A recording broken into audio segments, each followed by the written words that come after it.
우리는 지금 이스라엘의 역사에 개입하여 계시는 하나님에 대한 말씀을 보고 있습니다. 하나님은 그냥 버려두지 아니하시고 역사에 개입을 하십니다. 인류 전체적인 역사에도 그러하고 하나님 택함 받은 하나님 백성들, 교회든 이스라엘 백성들이든 그 역사에도 그러하고 우리 개인적인 삶의 역사에도 그러하고 스가랴서 계속 우리가 이스라엘의 역사에 개입해 계시는 하나님에 대한 말씀을 살펴보고 있는데, 그런데 이게 남의 얘기가 아니죠. 이스라엘 백성들의 이야기지만 그들에게 국한된 이야기가 아닙니다. 왜냐하면 오래된 남의 얘기를 성경에 기록해 놓을 이유가 없죠. 모두가 다 우리에 대한 이야기로 우리가 보아야 될 줄로 믿습니다. 그래서 고린도전서 10장 11절 12절에 그들에게 일어난 이런 일은 본보기가 되고 또한 말세를 만난 우리를 깨우치기 위하여 기록되었느니라. 그런즉 선줄로 생각하는 자는 넘어질까 조심하라. 그렇게 말씀을 하고 있습니다. 우리가 잘 아는 말씀이죠. 선줄로 생각하는 자는 넘어질까 조심하라. 그런데 그 앞에 뭐가 붙어 있냐면 그런즉 선줄로 생각하는 자는 넘어질까 조심하라. 그럼 그 앞에 있는 게 뭡니까? 그들에게 일어난 이런 일은 본보기가 되고 또한 말세를 만난 우리를 깨우치기 위하여 기록되었느니라. 그런즉 선줄로 생각하는 자는 넘어질까 조심하라. 무슨 말씀입니까? 이스라엘 백성들이 그랬던 것처럼 그렇게 선줄로 생각하는 자 넘어질까 조심하라. 그런 말씀이죠. 실제로 하나님의 백성들의 역사가 그렇습니다. 섰다가는 넘어지고 섰다가는 넘어지고, 섰다가 넘어지면 거기에 하나님의 징계가 임하고 또 그런 후에 다시 회복이 되어지고 또 세워지면 또 넘어지고, 섰다가는 넘어지고, 계속 반복하다가 마침내는 완전히 넘어지고 말았던 것이 하나님의 백성들의 역사입니다. 그래서 이런 일이 우리에게 본보기가 되고 말세를 만난 우리를 깨우치기 위하여 기록되었느니라. 그런즉 너희도 선줄로 생각했다가 넘어지지 않도록 이것을 본보기로 삼아라, 경계로 삼아라. 그렇게 말씀을 하고 있습니다. 그래서 이스라엘 백성들이나 우리나 본성이 다르지 않기 때문에 우리를 깨우치기 위해서 이스라엘의 역사가 성경에 기록이 되었다. 그렇게 말씀을 하고 있는 것이죠. 그리고 지금 스가랴 당시의 이스라엘의 상태는 심판에서 회복되어 가고 있는 그런 중이죠. 그런 가운데 우리가 지난주에 봤던 것처럼 금식에 관한 질문을 했었습니다. 우리가 금식을 계속 해야 될까요? 금만 해도 되겠습니까? 그런 그 질문에 대해서 하나님 바로 답변을 하지 않으시고 7장에서는 금식의 여부보다 본질적인 것을 지적하셨죠. 본질적인 것은 삶이다. 금식을 하느냐 하지 않느냐, 이것보다 더 중요한 것은 삶 자체다. 너희가 삶에서 하나님의 말씀을 떠나 살았기 때문에 심판이 이르게 되었다. 7장 마지막 부분은 그렇게 마치고 있었죠. 그리고 이제 8장으로 이어지는데 8장에서 이제 분위기가 바뀌어집니다. 분위기가 바꾸어서 하나님께서 이제 해주실 회복에 대해서 말씀하십니다. 내가 너희를 이제 회복시켜 주겠다. 얼마큼 회복시켜 주시는가? 이제는 금식의 절기들이 변해서 기쁨과 즐거움과 희락의 절기들이 될 정도로 그렇게 회복시켜 주시겠다. 그렇게 말씀을 하고 있습니다. 그래서 이러한 하나님의 회복 역시, 이 회복의 약속 역시 오늘날 우리의 회복과 연결이 되는 것이죠. 이스라엘의 회복을 말씀하시지만 실제적으로 말씀하고자 하시는 것은 우리의 회복입니다. 오늘날 이 시대에 우리를 향한 하나님의 회복을 말씀을 해주고 계시는 거죠. 그래서 하나님은 그렇게 회복시켜 주시는 하나님이신데, 그러한 하나님의 이 회복의 원동력이 무엇인가 하면 오늘 본문에 그것은 하나님의 질투라 그렇게 말씀하고 있습니다. 이스라엘 백성들을 회복시키시고 또 우리를 회복시키시는 그 원동력은 하나님의 질투라고 말씀합니다. 이상하게 생각이 될지도 모르지만 질투는 하나님의 속성 중 하나입니다. 보통 세상에서 질투는 안 좋은 어감을 가지고 있어서 바람직하지 않은 것이라고 생각을 하게 되는데, 그러나 이 질투는 하나님의 속성 중에 하나고, 그래서 성경에는 하나님의 질투하심에 대해서 많은 말씀들이 나옵니다. 하나님은 하나님의 것에 대해서 질투하십니다. 하나님은 하나님의 속성 가운데 있는 모든 것을 대해서 다 질투하십니다. 하나님의 이름에 대해서도 질투하시고 하나님의 사랑의 대상에 대해서 하나님 질투하십니다. 사랑과 질투와 분노는 연결되어 있습니다. 사랑과 질투와 분노는 연결되어 있습니다. 질투가 없다면 왜 질투가 없겠습니까? 사랑하지 않으니까 질투가 없는 것입니다. 예를 들어 나의 아내가 다른 남자에게 나보다 더 마음을 두어 어울리고 있는데 아무렇지도 않다면 그 이유는 하나지요. 사랑하지 않기 때문에 그런 것입니다. 사랑하면 질투하게 되어 있습니다. 하나님의 질투도 그렇게 사랑하심으로 말미암아 가지게 되는 그런 질투입니다. 오늘 본문 8장 1절 2절에 보면 만군의 여호와의 말씀이 임하여 이르시되 만군의 여호와가 이같이 말하노라. 내가 시온을 위하여 크게 질투하며 그를 위하여 크게 분노함으로 질투하노라. 하나님이 얼마나 질투하시는지 반복적으로 강조해서 말씀하십니다. 내가 하나님의 백성들, 시온은 하나님의 백성들을 가리킵니다. 내가 너희를 위하여 크게 질투하며 그를 위하여 크게 분노함으로 질투한다. 사랑하면 반드시 질투를 가지게 되어 있고 그리고 그 질투는 분노와 또 연결되어 있죠. 그래서 2절도 그를 위하여 크게 분노함으로 질투하노라. 그러니까 질투의 분노를 말씀하십니다. 분노함으로 질투한다. 그러니까 사랑과 질투와 분노는 연결되어 있습니다.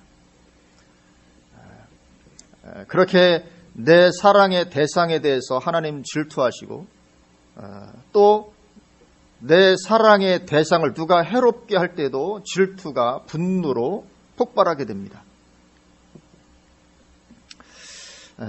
그래서 여기 8장 1절 2절 이스라엘을 위해서 크게 질투한다고 되어 있는데 그래서 이 두 가지 측면이 있습니다.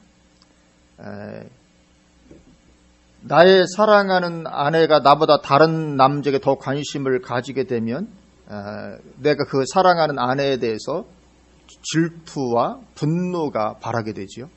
첫 번째 측면입니다. 두 번째 측면은 나의 사랑의 대상을 누가 해롭게 할 때도 이때도 질투가 분노로 폭발을 하게 됩니다. 왜냐하면 질투가 나의 사랑의 대상을 지키고자 하기 때문에 그렇죠. 이 두 가지 측면입니다.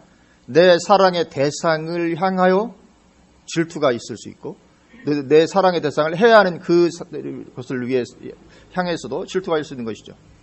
첫 번째는 사랑의 대상에 대하여 질투하는 것이고 두 번째는 사랑의 대상을 위하여 질투하는 것입니다. 그래서 이 첫 번째 것으로 하나님은 하나님의 백성들이 하나님을 사랑하는 자리를 떠나서 하나님보다 다른 것을 더 사랑할 때 질투의 분노를 발하십니다. 마치 아내가 남편보다 다른 남자를 더 좋아할 때처럼 그런 것이죠. 그것이 결국 이스라엘을 망하고 포로가 되게 하였던 것입니다. 그래서 예를 들면 에스겔 16장 38절에서 하나님은 이스라엘 향하여 이렇게 말씀하십니다. 내가 또 간음하고 사람의 피를 흘리는 여인을 심판함같이 너를 심판하여 진노의 피와 질투의 피를 내게 돌리고 그렇게 말씀하십니다. 이스라엘을 향해서 내가 진노의 피와 질투의 피를 너에게 돌리겠다. 왜냐하면 너가 나를 떠나서 그렇게 우상숭배하고 행했기 때문에. 그래서 그 진노의 피와 질투의 피가 이스라엘의 심판을 가져오게 되죠. 또 에스겔 23장 25절에서도 내가 너를 향하여 질투하리니 그들이 분내어 내 코와 귀를 깎아버리고 남은 자를 칼로 엎드러뜨리며 내 자녀를 빼앗고 그 남은 자를 불에 사르며. 하나님께 이스라엘 백성을 향해서 하시는 말씀이죠. 내가 너를 향하여 질투하리니 그래서 너의 대적들이 너를 그렇게 파괴시키고 멸망시키고 하게 될 것이다. 이 하나님의 질투가 이스라엘의 멸망과 심판을 가져오게 하였습니다. 그래서 내 사랑의 대상이 나를 떠나고 나의 사랑을 떠나고 다른 대상을 사랑할 때 당연히 그 사람에 대해서 이 질투가 임할 수밖에 없고 올 수밖에 없고 이 분노가 발할 수밖에 없는 것이죠. 하나님 역시 그러한 것이죠. 그러나 요즘 이 자유주의 계통의 목회자들은 하나님의 사랑만 말하지 하나님의 질투는 말하지 않습니다. 많은 경우에 거의 대부분의 경우에 그렇게 하고 있습니다. 왜냐하면 사랑의 하나님이 그렇게 하실 리가 없다는 거죠. 사랑의 하나님이 심판을 행하시고 지옥을 만드시고 그러실 리가 없다는 것입니다. 그래서 요즘 자유주의 계통에서는 지옥을 부인합니다. 지옥은 없다. 천국은 있지만 지옥은 없다. 그렇게 이야기를 합니다. 성경을 믿지 않습니다. 왜냐하면 하나님은 사랑이신데 사랑의 하나님 어떻게 질투하시고 사랑의 하나님 어떻게 지옥을 만드시겠냐. 심판은 없다. 그래서 자기 나름의 사고를 가지고 성경 말씀을 부인하고 있습니다. 그러나 그것은 사랑의 배타적 속성을 모르고 하는 말이죠. 질투가 없으면 사랑이 아닌 것입니다. 사랑에는 반드시 질투가 있게 됩니다. 그렇기 때문에 우리는 하나님을 사랑하는 자리를 떠나므로 하나님의 질투가 나에게 촉발되지 않도록 해야 되는 거죠. 질투는 무서운 것입니다. 사람의 질투도 얼마나 무섭습니까? 여인의 질투는 온유월에도 서리가 내리게 하는 것입니다.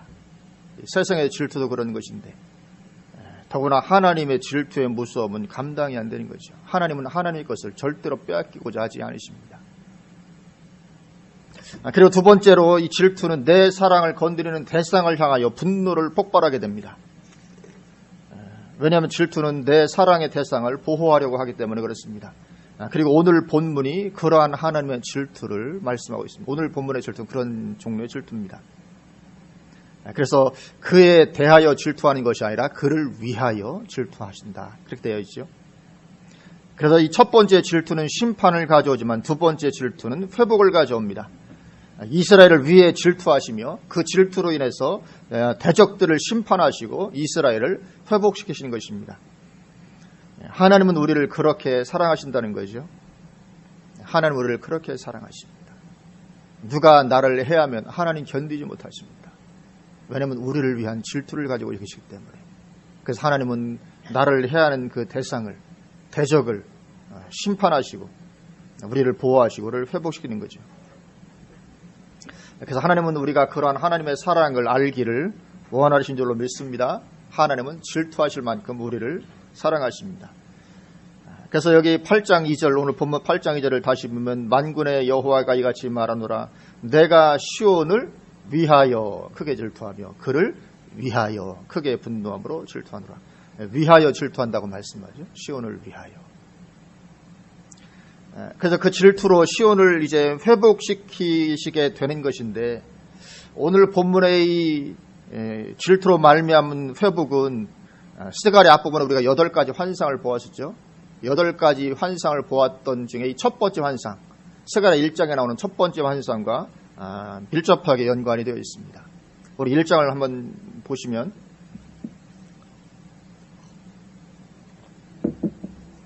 1장 14절 첫 번째 환상입니다.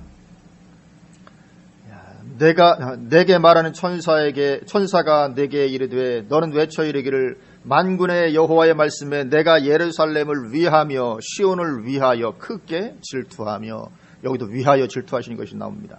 아니란 여러 나라들 때문에 심히 진노하나니.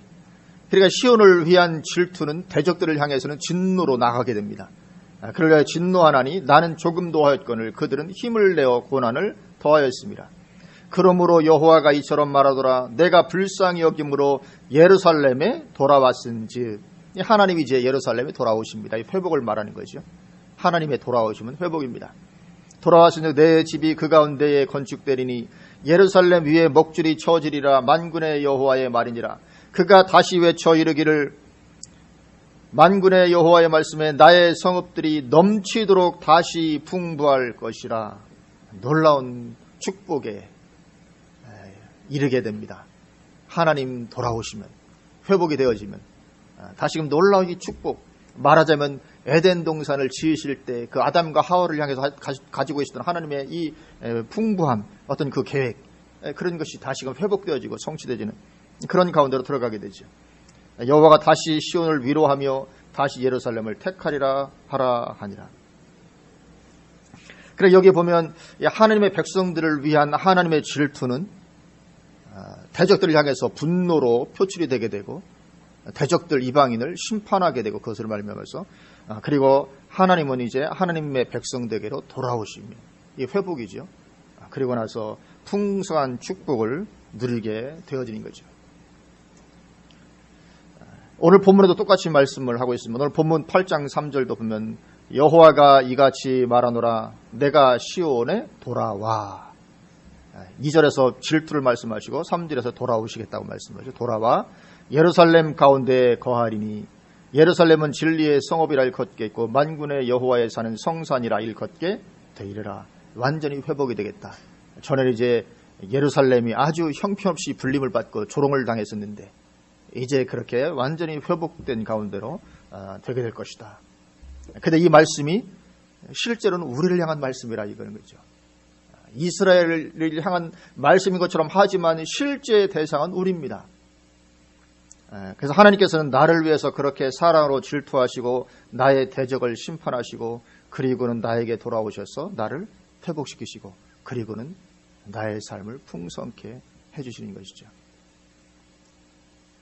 이 회복의 은혜가 우리에게 있는 줄로 믿습니다. 우리가 이것을 기대하고 사모해야 될 줄로 믿습니다. 반드시 이러한 회복의 때는 우리에게 오게 되어 있는 것입니다. 물론 하나님께서 돌아오신다는 표현은 3절 돌아온다고 되어 있는데 돌아오신다는 표현은 하나님께서 나를 떠나셨다는 것을 전제로 하죠. 하나님께서 나를 떠나셨기 때문에 돌아올 수도 있는 거죠. 그래서 하나님께서 나를 그렇게 떠나셔서 하나님께서 나를 떠나셨다는 것이 다른 말로 뭐냐 하면 하나님의 함께하심이 내 삶에서 경험되지 않은 겁니다. 도무지 하나님이 함께하는 것 같지 않고 아무런 역사도 없고 기도의 응답도 없고 어떤 이런 가운데 있는 거죠. 그러나 하나님은 나를 영원히 그렇게 버려두지 않으신다는 거죠. 그렇게 포기해버리지 않으신다는 것입니다. 마침내는 언젠가는 돌아오시고 회복시키시는 것입니다. 왜냐하면 하나님 우리를 사랑하시니까. 결국은 매를 대고 때리고 해서라도 우리를 돌아오게 하시는 거죠. 하나님의 사랑입니다. 우리가 하나님을 떠나서 그냥 할 때 하나님 그냥 버려두지 아니하시고 뭐 사랑하지 않는다면 그냥 버려두시겠지만 사랑하시니까 계속 간섭을 하시는 거죠. 매를 대기도 하시고 여러 모양으로 이 모양 저 모양으로 결국은 하나님의 그 열심으로 질투로 우리를 회복시키시게 되는 것이죠. 그래서 오늘 이 이스라엘에 대한 말씀이지만 이스라엘이 실제적으로 그렇게 회복을 풍성히 누리지는 못했죠. 물론 어느 정도 회복이 됐었지만 다시도 넘어지고 그리고 완전히 멸망으로 들어가 버리고 말았죠. 그래서 바벨론에서 돌아온 후에 이 회복은 뭐 대단한 회복까지 이르지는 못했습니다. 잠시 어떤 부흥의 역사는 있었지만 다시 그들은 넘어지고 맙니다. 그래서 이 오늘 본문의 이 말씀도 실제로는 우리를 위한 말씀인 거죠. 이 회복. 언제부터 이 회복이 이루어집니까? 예수님께서 오심으로 말미암아 비로소 진정으로 이 회복이 이루어지기 시작한 거죠. 교회를 통한 영적인 회복입니다. 그리고 마지막 때에 해를 옷 입은 여자로 최고의 회복된 상태가 되게 되고 그리고 궁극적으로는 예수님 재림하신 후에 새 예루살렘 성에서 이 말씀이 온전히 성취되게 됩니다. 새 예루살렘 성은 완전한 회복과 넘치는 풍성함이 있는 곳이죠. 새하늘과 새 땅, 에덴 동산에서의 그 회복과 그 풍성함이 다시금 회복되고 이루어지는 것, 그것이 바로 새 예루살렘 성입니다. 그래서 예루살렘이 오늘 놀랍게 회복될 것을 말씀하는데 예루살렘 회복의 궁극적 성취, 그것은 새하늘과 새 땅입니다. 그래서 계시록에서 그 성 이름을 새 예루살렘 성이라 그렇게 말씀하고 있습니다. 왜 새 예루살렘 성이라고 할까요? 이 예루살렘이 완전히 회복된, 성경에서 예루살렘의 회복을 말씀하는 그 부분이 완전히 성취된 도성이기 때문에 이제 재림 후에 이루어질 새하늘과 새 땅을 새 예루살렘 성이라 그렇게 말씀을 하고 있습니다. 완벽하게 회복된 상태는 이제 새 예루살렘 성에서 이루어지게 됩니다.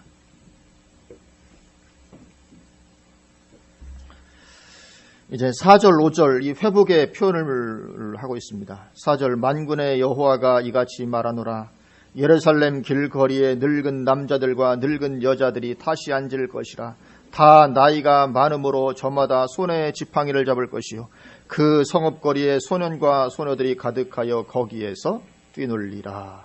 이 회복의 표현인데 언뜻 보면 이게 무슨 회복이겠나 그렇게 생각이 될지도 모르지만 예루살렘 길거리에 늙은 남자들과 늙은 여자들이 다시 앉고 다 나이가 많음으로 저마다 손에 지팡이를 잡고 그래서 당시의 사람들은 이것을 말하면 금방 와 닿았다고. 왜냐하면 이런 일이 거의 없던 시대니까. 왜냐하면 고대 시대에 장수하는 것은 흔한 일이 아니었습니다. 요즘에야 다 오래 살지만 고대 시대에, 우리나라도 조선 시대만 해도 그렇게 오래 못 살았죠. 고대 시대에 어느 나라든지 장수하는 것은 흔한 일이 아니었습니다. 전쟁이 일어나죠. 질병, 전쟁 한 번 나면 막 10만 대군이 한 번에 막 죽기도 하고 그러잖아요. 옛날에 뭐 과부와 고아가 많을 수밖에 없을 정도로 전쟁 한 번 나면 뭐 수십만 명이 막 하루쯤 죽어나가고 하는 이런, 또 전염병이 한 번 돌면 뭐 감당이 안 되는 거죠. 그래서 이 예루살렘 길거리에 나이 많은 사람들이 지팡이를 잡고 이런 돌아다니고 하는 이런 일들이 참 경험하기 어려웠던 그런 일입니다. 근데 그런 일이 이루어진다는 것은 얼마나 놀라운 평화의 시대가 될 것인가, 그런 것을 보여주는 거죠. 또 거리에 소년과 소녀들이 가득하여 뛰어나는 것도 마찬가지입니다. 아이들이 거리에서 뛰고 장난치고 돌아다니고, 이 평화의 상징입니다. 예루살렘 거리가 전에는 애통하는 곳이었다. 아모스 5장 16절, 예레미야가 2장 11절 12절 보면 애통하는 곳이었다고 말씀하는데, 그 애통하는 곳이었던 거리가 변해서 아이들이 뛰어노는 그런 장소로 바뀌게 된 것이죠. 이런 놀라운 회복의 표현을 그렇게 하고 있습니다. 근데 이런 회복의 상태를 볼 때 당시의 사람들의 눈에는 참, 어찌 이런 일이 있을 수 있었을까, 그렇게 할 거라는 거죠. 다음 절 보면 6절, 만군의 여호와가 이같이 말하노라. 이 일이 그날의 남은 백성의 눈에는 기이하려니와 내 눈에 어찌 기이하겠느냐, 만군의 여호와의 말이니라. 그러니까 바벨론에서 포로 생활을 했던 백성들 눈에는 참 기이한 거죠. 바벨론에서 포로 생활할 때 그때는 감히 꿈도 꾸어보지 못했던 이런 일이 벌어진 것입니다. 그때는 감히 상상되지 못했던, 예루살렘이 이렇게 회복되고 아이들이 이렇게 뛰어놀고 이런 평화하고, 이건 감히 상상도 못했던 그런 일이, 진짜 기이한 일, 이런 일이 일어났다. 그래서 꿈도 꾸지 못할 것 같았던 것이 이제 현실이 된 것인데, 그런데 하나님께서 우리에게 돌아오실 때는 그렇게 해주신다, 그렇게 말씀을 하고 있습니다. 내 눈에 어찌 기이하겠느냐, 만군의 여호와의 말이니라. 그래서 하나님께서 우리에게 돌아오실 때 이런 회복의 은혜가 주어지게 되는 것입니다. 우리 눈에 기이한 정도의 회복을 이루어 주십니다. 그래서 정말 중요한 것은 하나님께서 나의 삶 가운데도 돌아오시도록 하나님의 얼굴을 구하는 것입니다. 정말 참된 하나님의 백성이요 그리스도인의 삶은 하나님께서 놀랍게 함께해 주시고 역사해 주시고 내 편에서 일해 주시고 기도의 응답이 있고 하나님의 경험이 있고, 이게 정말 진정한 어떤 크리스찬의 어떤 삶의 모습입니다.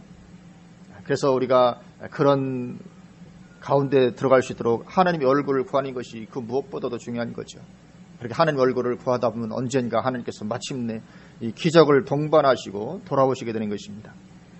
그래서 우리 눈에는 기적이지만 하나님의 눈에는 그게 무슨 기이한 일 정도가 될 수가 없다는 거죠.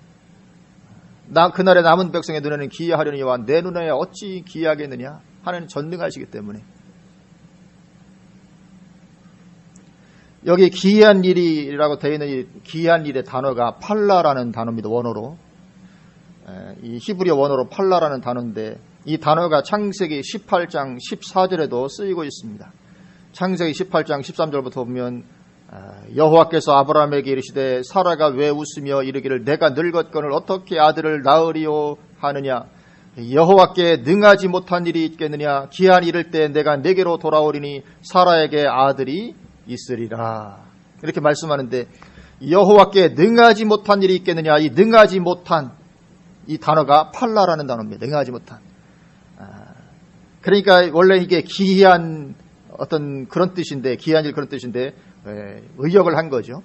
직역하면 여호와께 기이한 일이 있겠느냐, 기이한 일일 때 내가 내게로 돌아오리니 사라에게 아들이 있으리라, 그렇게 말씀하는 것입니다.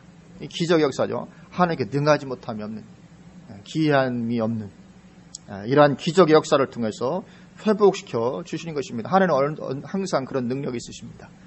사라에게 아들을 낳게 하실 수 있었던 하나님, 홍해를 가르고 이스라엘 백성들이 건너가게 했던 하나님, 그 하나님의 전능하심 앞에 가능하지 않은 일이 없는 거죠. 그래서 하나님께서 우리의 삶에도 돌아오시기만 하면 어떤 일이 벌어질지는 알 수 없습니다. 뭐 개인적으로든지 교회적으로든지. 이스라엘 백성들도 바벨에서 70년 포로 생활할 때는 도대체 이게 무슨 뭐 소망이 있을까? 그렇게 했지만 막상 하나님의 회복이 임하고 나니까 참 기이할 정도로 놀라운 어떤 그런 하나님을 경험하게 되는 것이죠. 하나님은 그런 하나님이신 줄로 믿습니다. 우리가 한 번도 그런 하나님의 기적을 경험해보지 못했다 할지라도 이스라엘 백성들도 뭐 홍해가 갈라지는 것 같은 경험을 늘 했던 것 아니죠. 근데 어느 날 그런 경험이 오게 된 것입니다. 우리의 삶에도 하나님께서 돌아오시기만 하면 관건은 돌아오시느냐 하는 거죠. 돌아오시기만 하면 놀라운 하나님의 이런 회복의 기적의 역사가 우리의 삶 가운데 있다. 오늘 본문을 통해서 우리에게 지금 하시는 말씀입니다. 왜냐하면 하나님 우리를 사랑하시기 때문에 우리를 위한 질투를 가지고 있기 때문에 그렇게 해주시기를 원하시는 것이 하나님의 마음이기 때문에 우리가 하나님 얼굴을 구할 때 언젠가 하나님의 놀라운 일들은 우리의 삶 가운데 말할 수 없이 일어나게 될 줄로 믿습니다. 이 회복은 기적인 거죠. 그렇기 때문에 우리는 어떠한 경우에도 소망을 잃어버리지 않게 되시기를 주님의 이름으로 축원을 드립니다. 왜냐하면 우리는 하나님의 놀라운 사랑의 대상이기 때문에 어떠한 경우에도 우리는 소망 잃어버리지 아니하고 하나님 바라보면 기적은 항상 예비되어 있는 것입니다. 기적은 항상 예비가 되어 있습니다. 그리고 이러한 회복의 역사는 실제적으로는 이스라엘 백성들이라기보다는 마지막 때 특별히 해를 못 입은 여자로 상징되고 있는 교회와 궁극적으로는 이제 새하늘과 새 땅의 시대에 온전히 이루어지게 됩니다.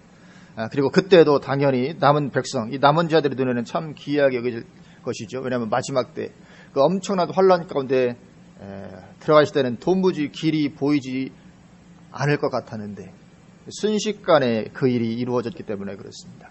그래서 마지막도 이제 엄청난 환란 가운데 이제 무슨 뭐 감당이 안 되겠구나. 무슨 길이 있을까?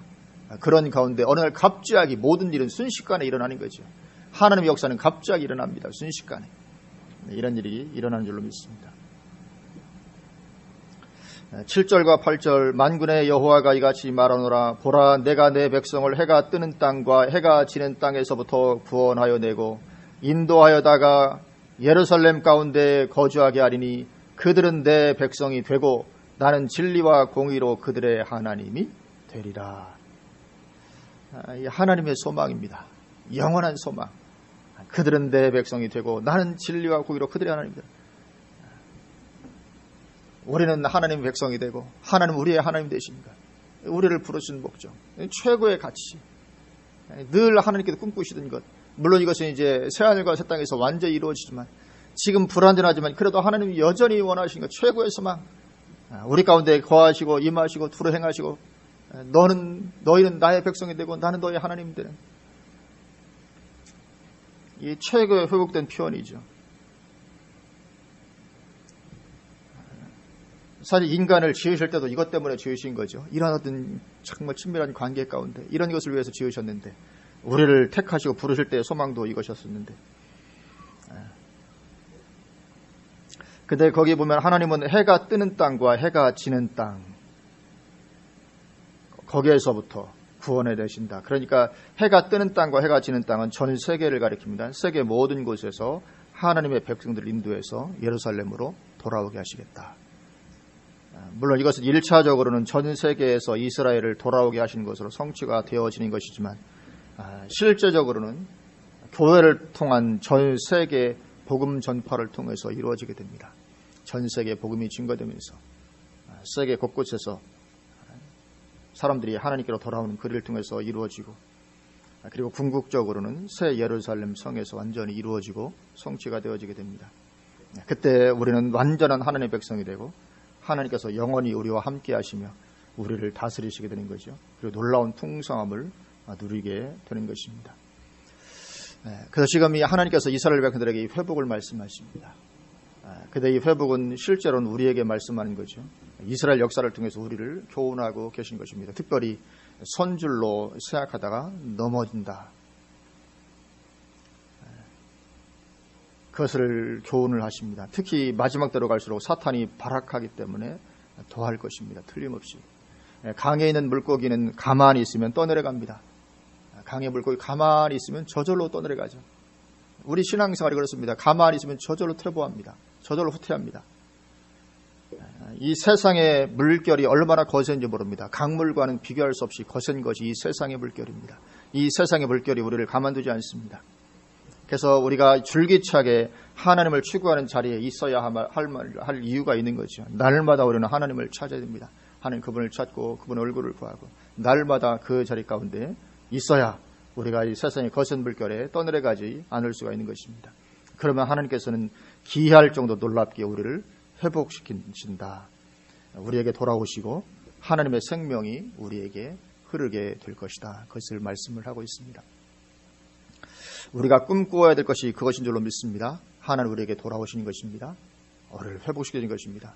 그리고 하나님께서 내 편에서 일하시고 나를 향해 나의 대적에 대해서는 하나님 심판하시고 하나님의 살아계심이 내 삶 가운데 풍성히 경험되고 이게 다 하나님의 생명이 나에게 임하는 그런 것을 말하는 것인데 우리를 하나님께서 그렇게 회복시켜 주실 줄로 믿습니다. 날마다 그래서 우리가 하나님 바라보는 것입니다. 하나님을 찾고 하나님을 구하고 아마 지금과는 비교할 수 없는 놀라운 회복된 상태가 우리에게 임하게 될 줄로 믿습니다. 지금은 나의 회복된 상태가 상상이 안 되어질 수도 있지만 그러나 하나님은 얼마든지 우리를 그렇게 회복시켜 주실 계획이 있는 줄로 믿습니다. 왜냐하면 하나님은 나를 사랑하시고 나를 위해서 뜨거운 이 질투를 가지고 계시기 때문에 그렇습니다. 그래서 우리가 그 소망 가지고 날마다 하나님 추구해 나가는 것인 줄로 믿습니다. 하나님 그분을 찾고 그분을 구하고 그분이 나에게 돌아오시고 임하시고 역사해 주시도록 그렇게 날마다 우리가 하나님 찾는 그런 자리 가운데 우리가 더 설 수 있기를 주님의 이름으로 축원을 드립니다. 아멘. 기도하시겠습니다.